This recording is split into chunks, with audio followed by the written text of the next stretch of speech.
Hi hello నమస్తే welcome to Srinivas make academy channel. ఈ రోజు ఈ వీడియోలో మనకు ఆర్ఆర్బీ ఎన్టీపీసీ 06 ఆఫ్ 2025 యొక్క డీటెయిల్ నోటిఫికేషన్ రావడం జరిగింది.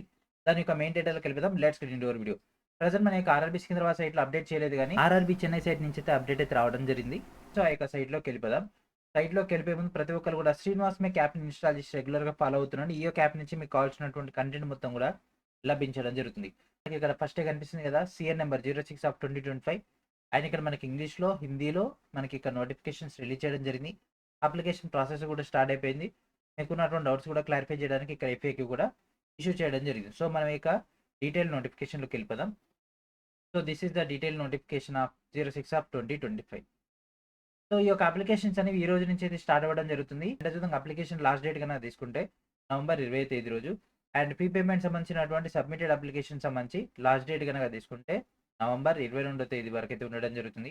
అండ్ కరెక్షన్ సంబంధించినటువంటి డేటా అంటే మోడిఫికేషన్ సంబంధించిన డేటా అనేది నవంబర్ 23 నుంచి డిసెంబర్ 2వ తేదీ వరకు అయితే అవైలబిలిటీలో ఉంటుంది. అండ్ స్క్రైబ్ సంబంధించినటువంటి డేటా యాక్సెస్ అనేది డిసెంబర్ 3వ తేదీ నుంచి డిసెంబర్ 7వ తేదీ వరకు అయితే యాక్సెస్ అయితే ఇవ్వడం జరుగుతుంది. సో ఈ విధంగా మనకైతే ఒక టైం లైన్ సంబంధించి డేటా అయితే ఇవ్వడం జరిగింది. అండ్ మొత్తం మీద మనకి ఇక్కడ ఫిల్ చేస్తున్నటువంటి పోస్టులు 5,810 పోస్టులు అయితే అలాట్మెంట్ అయితే చేయడం జరిగింది. దీంట్లో chief commercial cum ticket supervisor 161, station master 615, goods train manager 3,416, junior accounts assistant cum typist 921, senior clerk cum typist 638, traffic assistant 59. ఈ విధంగా అయితే ఇవ్వడం జరిగింది. దీంట్లో మెజారిటీకి మనకు A2 పోస్టులు అయితే ఎక్కువగా కనిపిస్తున్నాయి. సో A2 మెడికల్ స్టాండర్డ్ ఉన్న వాళ్ళకి ఈ యొక్క పోస్టులు అయితే రావడం జరుగుతుంది. సో అప్లై చేసే ముందే మీరు ఒకసారి మెడికల్ స్టాండర్డ్ కూడా చెక్ చేసుకుంటే మీరు ఏ పోస్ట్కి ఎలిజిబుల్ ఉంటారో ఫస్ట్ వాటిని అంటే ఫస్ట్ పోస్ట్ ప్రిఫరెన్స్ అవి పెడితే మీకు బెనిఫిట్ ఎక్కువగా ఉంటుంది. అండ్ దాంతోపాటు మనకి ఇక్కడ B2, C2 రావడం జరిగింది. ఒకవేళ ఎవరికైతే A2 మెడికల్ స్టాండర్డ్ ఉంటుందో వాళ్ళకు goods train manager and station master పోస్టులు వచ్చే అవకాశం ఉంటుంది. కాబట్టి మీరు ఇంకెక్కువగా హార్డ్ వర్క్ చేసే సక్సెస్ రేట్ ఎక్కువగా ఉంటుంది. అండ్ అదేవిధంగా వీళ్ళకి సంబంధించినటువంటి ఏజ్ లిమిట్ కన్నా తీసుకుంటే యాజ్ పర్ ద డేటా 1/1/2026 ప్రకారంగా 18 to 33 ఇయర్స్ అయితే ఉండాల్సి ఉంటుంది. ఓకేనా. అండ్ నెక్స్ట్ మెడికల్ స్టాండర్డ్స్ కనుక తీసుకుంటే A2 సంబంధించి కనుక తీసుకుంటే 6/9 ఉండాలి వితౌట్ గ్లాసెస్ తోటి. అండ్ దాంతోపాటు ఈ యొక్క టెస్ట్లు ఏదైతే ఉన్నాయో colour vision, binocular vision, night vision, mesopic vision ఇవన్నీ కూడా క్లియర్ చేయాల్సి ఉంటుంది. అండ్ నెక్స్ట్ B2 కనుక తీసుకుంటే 6/9 or 6/12 with or without glasses అయినా. And next C2 medical standard కనుక తీసుకుంటే విత్ ఆర్ వితౌట్ గ్లాసెస్ 6/12 మనకు అది వస్తే సరిపోతుంది. అండ్ దాంతోపాటు ఇక్కడ జస్ట్ రీడింగ్ చేసేటప్పుడు విత్ ఆర్ వితౌట్ గ్లాసెస్తో మనకు ఆ డేటా ఉంటే సరిపోతుంది.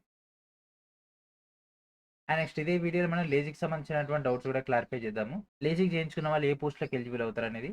And next date of birth సంబంధించినటువంటి డేటా కనుక తీసుకున్నట్లయితే ఇక్కడ 18 to 33 ఇయర్స్ కదా. సో ఇక్కడ ఏజ్ అనేది సో ఎవరైతే 2008 లేదా దాని తర్వాత పుట్టిన వాళ్ళందరూ కూడా అనర్హులే. ఓకేనా. సో 2008 కంటే ముందు పుట్టి ఉండాలి. అండ్ దాంతోపాటు యూఆర్ ఈడబ్ల్యూఎస్ కనుక తీసుకుంటే 2/1/1993 తర్వాత పుట్టిన వాళ్ళు మాత్రం అర్హులు.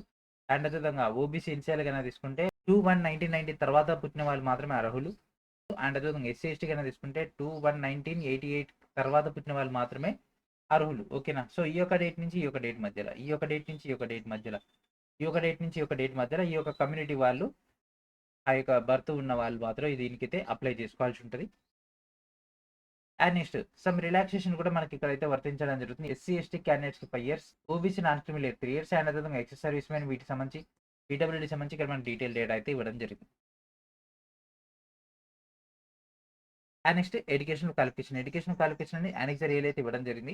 అండ్ అదేవిధంగా మనకి అక్కడ మెన్షన్ చేసింది మొత్తం కూడా మినిమం ఎడ్యుకేషన్ క్వాలిఫికేషన్. అండ్ ఎవరైతే ఫైనల్ రిజల్ట్స్ కోసం ఎదురు చూస్తున్నారో వాళ్ళు అప్లై చేయడానికి అనర్హులు. ఓకేనా. Who are waiting for the results of their final examination వాళ్ళు అనర్హులు. Okay. And next application fee కనుక తీసుకున్నట్లయితే SC ST, ex service men, PWD, female, transgender, minorities and EBC వీళ్ళందరికీ కూడా 250 రూపీస్ ఫీ పేమెంట్ చేయాల్సి ఉంటుంది. మిగిలిన వాళ్ళందరూ కూడా 500 రూపీస్ ఫీ పేమెంట్ చేయాలి. ఎవరైతే CBT 1కి అపీర్ అవుతారో వాళ్ళందరూ కూడా ఈ యొక్క అమౌంట్ అనేది రీఫండ్ అయితే చేయడం జరుగుతుంది. అది ఎప్పుడు చేస్తారని మాత్రం అడగండి. Okay. And our main data వచ్చేసరికి రిక్రూట్మెంట్ ప్రాసెస్లో మనం ఫస్ట్ అయితే ఒక అప్లికేషన్ చేయాల్సి ఉంటుంది కదా. మనం ఆ యొక్క అప్లికేషన్ చేసిన తర్వాత మనకు ఫస్ట్ CBT 1 ఉంటుంది, తర్వాత CBT 2 ఉంటుంది. According to the post requirement మనకు CBT ST కానీ, CBAT కానీ, లేదంటే జస్ట్ CBT 2 తోటైనా ఆ యొక్క రిక్రూట్మెంట్ ప్రాసెస్ అనేది కంప్లీట్ అయిపోతుంది. Okay. And first our CBT 1 సంబంధించినటువంటి డేటా కనుక తీసుకున్నట్లయితే నోటిఫికేషన్లో మెన్షన్ చేసినటువంటి అన్ని పోస్టులకు కూడా ఈ యొక్క CBT 1 అనేది కామన్గా ఉంటుంది. దీంట్లో మొత్తం మీద మనకి ఇక్కడ 100 క్వశ్చన్స్కి ఎగ్జామ్ అయితే కండక్ట్ చేయడం జరుగుతుంది. 40 జనరల్ అవేర్నెస్, 30 మ్యాథమెటిక్స్, 30 రీజనింగ్. ఈ యొక్క డేటా అయితే రావడం జరుగుతుంది. 90 మినిట్స్‌లో ఎగ్జామ్ అయితే క్లియర్ చేయాల్సి ఉంటుంది. 1/3 నెగెటివ్ కూడా ఉండడం జరిగింది. సో, ఇక ఎవరైతే ఒక ఫస్ట్ స్టేజ్ సీబీటీలో మెరిట్ తెచ్చుకుంటారో according to the vacancies, so, దాంట్లో 1:15 రేషియోలో వీళ్ళు ఇక్కడ సీబీటీ 2కి అయితే షార్ట్ లిస్ట్ అయితే చేయడం జరుగుతుంది. అది కూడా కమ్యూనిటీ వైస్‌గా మనకి ఇక్కడైతే షార్ట్ లిస్ట్ చేసేస్తారు. సీబీటీ 1 సంబంధించినటువంటి సిలబస్ కనుక తీసుకునే maths, general intelligence and reasoning, general awareness. So, ఇక్కడ మనకు మ్యాథ్స్ అండ్ జీకే 2 కలిపి మనకి ఇందులో రావడం జరుగుతుంది జనరల్ అవేర్‌నెస్‌లో. అండ్ నెక్స్ట్ వచ్చేసరికి సీబీటీ 2. సో, సీబీటీ 2లో సీబీటీ 1లో ఎవరైతే మెరిట్ వస్తారో దాంట్లో 1:15 రేషియోలో వీళ్ళు ఇక్కడ షార్ట్ లిస్ట్ అయితే చేయడం జరుగుతుంది. సో, ఇక సీబీటీ 2 కనుక తీసుకున్నట్లయితే మొత్తం 120 క్వెషన్స్‌కి ఎగ్జామ్ ఉంటది. General awareness 50, mathematics 35, general intelligence and reasoning 35. మొత్తం మీద మనకి ఇక్కడ 120 క్వెషన్స్‌ని 90 మినిట్స్‌లో సాల్వ్ అయితే చేయాల్సి ఉంటుంది. 1/3 నెగెటివ్ కూడా ఉండడం జరిగింది. And almost all same syllabus మనకి ఇక్కడైతే కనిపిస్తుంది. Maths, reasoning and general awareness. And దీంట్లో మనకు వచ్చినటువంటి స్కోర్ ప్రకారంగా మనకు సీబీటీ ఎస్టీకి గానీ, సీబీఏటీకి గానీ, లేదంటే డైరెక్ట్‌గా డీవీకి సంబంధించి షార్ట్ లిస్ట్‌లో అయితే ప్రాసెస్ స్టార్ట్ అయితది. సో, ఇక్కడ సీబీఏటీ కనుక తీసుకుంటే సెకండ్ స్టేజ్ సంబంధించి ఎవరైతే ఈ యొక్క స్టేషన్ మాస్టర్ గాని, ట్రాఫిక్ అసిస్టెంట్ ఉంటారో వాళ్ళు మాత్రమే ఈ యొక్క సీబీఏటీ ఉంటది. అండ్ అదేవిధంగా ఎవరైతే టైపింగ్ పోస్ట్ సంబంధించి ప్రిఫరెన్స్ పెడతారో వాళ్ళందరూ కూడా ఎవరైతే సీబీటీ 2లో బాగా పెర్ఫార్మెన్స్ చేస్తారో వాళ్ళకి ఆ యొక్క సీబీటీ, ఎస్టీకి షార్ట్ లిస్ట్ అయితే చేయడం జరుగుతుంది. వాటికి సంబంధించినటువంటి డీటెయిల్స్ అన్ని కూడా మనకి ఇక్కడైతే మెన్షన్ చేయడం జరిగింది. సో, సీబీటీ, ఎస్టీలో గనక తీసుకుంటే మనకి ఇక్కడ ఇంగ్లీష్‌లో తీసుకుంటే 30 వర్డ్స్ పర్ మినిట్, హిందీలో తీసుకుంటే 25 వర్డ్స్ పర్ మినిట్, ఇట్లా కొంత ఇంపార్టెంట్ డేటా ఉంటది. ఇవన్నీ కూడా మనం ఫర్దర్‌గా డిస్కస్ చేద్దాము. మెయిన్ డేటా వచ్చేసరికి ఇది. సో, ఇక్కడ మనకు ఏ స్టేజ్ ఎవరికి ఉంటది అండ్ దాంతో పాటు ఎవరికైతే టైపింగ్ స్కిల్ టెస్ట్ ఉంటది, ఎవరికి ఆప్టిట్యూడ్ టెస్ట్ ఉంటది, ఎవరికి డైరెక్ట్ సీబీటీ 2 తోటి పోస్టింగ్ ఉంటదని ఇప్పుడు మనం చూద్దాం. సో, గూడ్స్ ట్రైన్ మేనేజర్ గనక తీసుకుంటే మనకు ఓన్లీ 2 సీబీటీస్ తోటి డైరెక్ట్ పోస్టింగ్ వచ్చేస్తది. సో, వీళ్ళకి ఎటువంటి స్కిల్ టెస్ట్ అవసరం లేదు. జూనియర్ క్లర్క్ కమ్ టైపిస్ట్ గనక తీసుకుంటే వీళ్ళకి టైపింగ్ టెస్ట్ అనేది ఉంటది అడిషనల్‌గా. Junior account assistant cum typist skill test అనేది ఖచ్చితంగా టైపింగ్ స్కిల్ టెస్ట్ ఉంటది. చీఫ్ కమర్షియల్ కమ్ టికెట్ సూపర్వైజర్‌కి జస్ట్ 2 సీబీటీస్‌తో పోస్టింగ్ అనేది ఇచ్చేస్తారు. అండ్ అదేవిధంగా ఇది లెవెల్ 6 సంబంధించింది. స్టేషన్ మాస్టర్ గనక తీసుకుంటే వీళ్ళకి సీబీఏటీ ఉంటది. ట్రాఫిక్ అసిస్టెంట్ తీసుకుంటే వీళ్ళకి కూడా సీబీఏటీ అనేది అడిషనల్‌గా ఉంటది. So, CBT 1, CBT 2 is common. And next application చేసేటటువంటి టైంలో లైవ్ ఫోటో అయితే ఇవ్వాల్సి ఉంటది. ఇది చాలా చాలా ఇంపార్టెంట్. గతంలో ఏందంటే మనం ఫోటో బయట తీసుకొచ్చి ఆ యొక్క ఫోటోని మనం దాంట్లో పే చేసేవాళ్ళం. ఇప్పుడేందంటే ప్రీ ఎగ్జిస్టింగ్ ఫోటోగ్రాఫ్‌ని అప్‌లోడ్ చేయాల్సిన పని లేదు. లైవ్ ఫోటోగ్రాఫ్ అయితే ఇప్పుడైతే తీసుకుంటున్నారు కాబట్టి, ఇక్కడ దానికి సంబంధించి లేటెస్ట్ క్రైటీరియా అయితే ఇవ్వడం జరిగింది. ఎవరైతే రీసెంట్‌గా రైల్వేకి అప్లై చేయలేదో వాళ్ళందరూ కూడా ఒకసారి ఈ యొక్క డేటాని చెక్ చేసుకోండి. ఎందుకంటే ఇక్కడ మీకు కొన్ని ఇంపార్టెంట్ అయినటువంటి ఇన్‌స్ట్రక్షన్స్ అయితే ఇవ్వడం జరిగింది. లైక్ వైట్ షర్ట్ ఏసుకోకూడదు. అండ్ దాంతో పాటు మీరు టోపీ అట్లాంటివి పెట్టుకోకుండా మీరు ప్రాపర్‌గా కెమెరా ముందు కూర్చొని ఫోటో అయితే తీసుకోవాల్సి ఉంటది. సో, వాటికి సంబంధించి కొంత క్రైటీరియా అయితే ఇక్కడ ఇవ్వడం జరిగింది. ఆన్‌లైన్ అప్లికేషన్ ప్రాసెస్ చేసేటప్పుడు దీని గురించి మీకు లైవ్ ఎగ్జాంపుల్ ఇస్తా.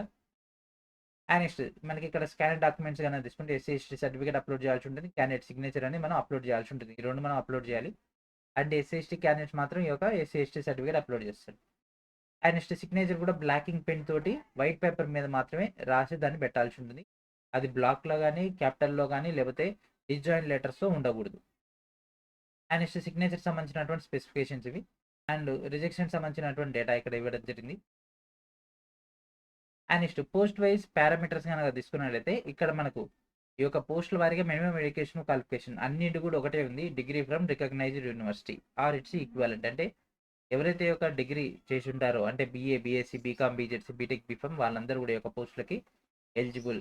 అండ్ ఇక్కడ మీకు పే స్కేల్ సంబంధించి డేటా గానీ, లెవెల్ సంబంధించి డేటా గానీ, మెడికల్ స్టాండర్డ్ సంబంధించి డేటా గానీ, అండ్ అదేవిధంగా మనకి ఇక్కడ ఫిజికల్లీ హ్యాండిక్యాప్డ్ పర్సన్స్ ఎలిజిబులా కాదా ఆ యొక్క టోటల్ డేటా మీకు ఇక్కడ క్లారిఫై వచ్చేస్తది. అండ్ నెక్స్ట్ ఇప్పుడు మనం జోన్ వైజ్ వేకెన్సీ సంబంధించినటువంటి డేటా చూద్దాం. సో, మనకి ఇక్కడ అహ్మదాబాద్‌లో గనుక తీసుకుంటే 79 పోస్టులు అయితే రావడం జరిగింది. అజ్మీర్ 345, బెంగుళూరులో మనకు 241, భోపాల్‌లో 382, భువనేశ్వర్‌లో మనకు 231. సో, దీంట్లో స్టేషన్ మాస్టర్ ఉంది, గూడ్స్ ట్రైన్ మేనేజర్ ఉంది, సీనియర్ క్లర్క్ కమ్ టైపిస్ట్ రావడం జరిగింది.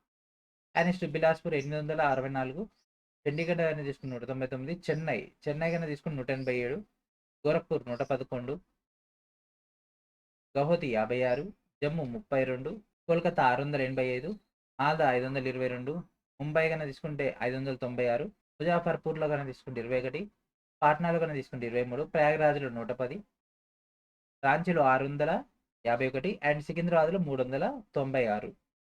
సో, మన యొక్క సికింద్రాబాద్‌లో గనుక తీసుకుంటే మనకి ఇక్కడ chief commercial cum ticket supervisor 34 పోస్టులు, స్టేషన్ మాస్టర్‌లు ఈసీఓఆర్ 12, ఎస్ఎస్సీఆర్‌లో 62, గూడ్స్ ట్రేడ్ మేనేజర్ ఈసీఓఆర్లో 137, ఎస్ఎస్సిఆర్లో 53, junior accounts assistant cum typist ఎస్ఎస్సిఆర్లో 71, అండ్ అదేవిధంగా మన యొక్క సీనియర్ క్లర్క్ కమ్ టైపిస్ట్ కన్నా తీసుకుంటే ఈసీఓఆర్లో 5, ఎస్ఎస్సిఆర్లో 22. మొత్తం మీద మనకి ఇక్కడ 396 పోస్టులు అయితే ఇవ్వడం జరిగింది.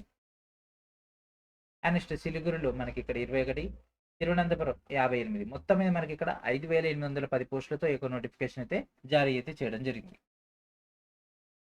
అండ్ ఇక్కడ నుంచి మనకు సర్టిఫికేట్స్ యొక్క ప్రొఫార్మాస్ అయితే ఇవ్వడం జరిగింది. ఓబీసీ ఎన్సీఎల్ కానీ అండ్ సెల్ఫ్ డిక్లరేషన్ కానీ ఈ విధంగా సర్టిఫికేట్స్ అన్ని కూడా ఇక్కడ మనకైతే ఇష్యూ అయితే చేయడం జరిగింది. అండ్ నెక్స్ట్ లేజిక్ సర్జరీ, ఎవరైతే లేజిక్ సర్జరీ చేయించుకుంటున్నారో వాళ్ళకి సంబంధించినటువంటి ఇంపార్టెంట్ అయినటువంటి రైల్వే బోర్డు లెటర్ సంబంధించినటువంటి డేటా.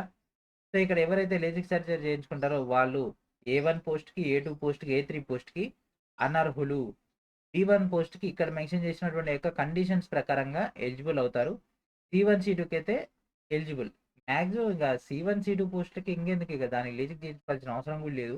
ఓకే, ఇది మనకు వచ్చినటువంటి డీటెయిల్ నోటిఫికేషన్. అండ్ అదేవిధంగా మన యొక్క ఛానల్ తరపున మీకు ఈ యొక్క ఎన్టీపీసీ గ్రాడ్యుయేట్ సంబంధించినటువంటి CPT1 GS అండ్ GK షిఫ్ట్ల వారీగా, సబ్జెక్టుల వారీగా సాల్వ్డ్ క్వశ్చన్స్ అయితే తెలుగు అండ్ ఇంగ్లీష్ మీడియంలో రిలీజ్ చేయడం జరిగింది. ఈ యొక్క టోటల్ డేటా వీడియో డిస్క్రిప్షన్లో ఉన్నటువంటి ఫస్ట్ లింక్ అయినటువంటి instamojo.com/Srinivas మీకు నుంచి అయితే గ్యాదర్ చేసుకోండి. ఓకేనా? సో ఇది ఫ్రెండ్స్ ఈరోజు video. This is the detail notification off NTPC graduate. And next వీడియోలో మనం మరొక అప్డేట్తో కలుద్దాం. అండ్ అప్పటి వరకు ఈ యొక్క వీడియోని అందరూ కూడా షేర్ చేస్తారని ఆశిస్తూ, అండ్ థ్యాంక్ ఫర్ వాచింగ్.